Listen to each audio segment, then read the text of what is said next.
मैं RB SSIC Kanakpur ब्यूर सैदाबाद प्रयागराज से आज कक्षा 12 सामान्य हिंदी को पढ़ाने जा रहा हूं। प्रिय छात्रों, आप सब ध्यानपूर्वक अध्ययन कीजिए। तो देखिए, आज रस के बारे में बताया जाएगा। जैसा कि रस क्या है, हेडिंग है रस की परिभाषा देते हुए उसके अवयवों पर प्रकाश डालिए। रस के संबंध में संस्कृत में लिखा गया है, रसस्यते इति रसस्यते असो इति रसः, अर्थात रस जिसे पढ़ने, देखने, सुनने और उसका आस्वादन करने से जो अनुभूति आनंद की होती है उसे रस कहा जाता है। सर्वप्रथम आचार्य भरतमुनि ने लिखा है, विभावानुभाव व्यभिचारी संयोगाद्रस्य निष्पत्ति। इससे रस की निष्पत्ति होती है, अर्थात विभाव, अनुभाव, व्यभिचारी भाव, संयोग से रस की उत्पत्ति होती है। काव्य में जिस प्रकार से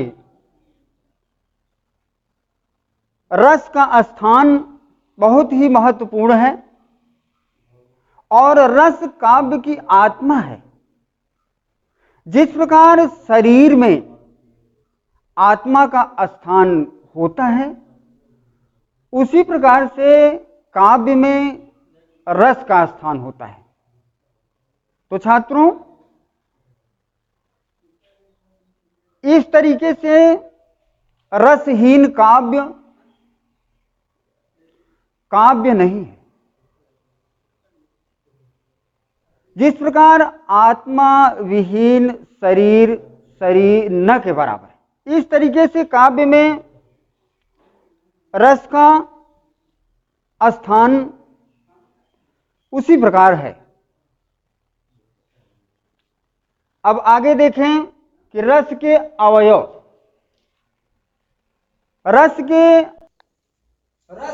अंग अथवा अवयव, इसे आप देखें। इसमें पहला अवयव है अस्थाई भाव, विभाव, अनुभाव, व्यभिचारी और संयोग भाव। इस तरीके से रस की निष्पत्ति होती है। अब रस के विवेचन में देखें कि अस्थाई भाव का क्या स्थान है। रस के विवेचन में अस्थाई भाव का स्थान इस प्रकार है कि व्यक्ति के जिस तरीके से प्रत्येक हृदय में एक मूल अस्थाई भावना निहित होती है और उसका अपने स्थान पर महत्व होता है, वह अस्थाई भावना हमेशा हृदय में सुप्त रहती है, अवस्था आने पर जागृत हो जाती है।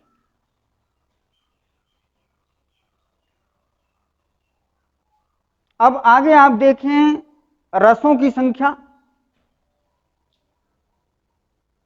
11 है। इसमें अस्थाई भाव,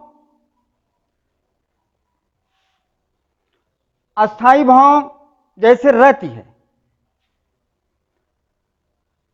इसका रस श्रृंगार है, फिर शोक है, यह करुण है, और हास्य है, ये हास्य रस है, फिर उत्साह, वीर है, क्रोध का अस्थाई भाव, क्रोध अस्थाई भाव है, इसका रस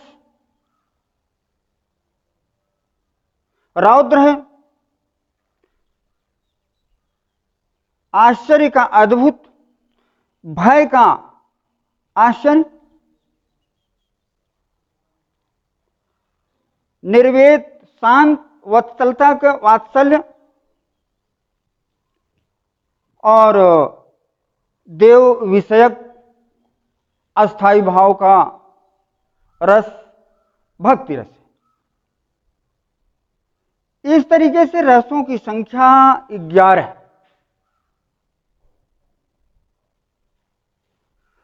तो छात्रों, ध्यानपूर्वक इसे अध्ययन करिए, देखिए, और फिर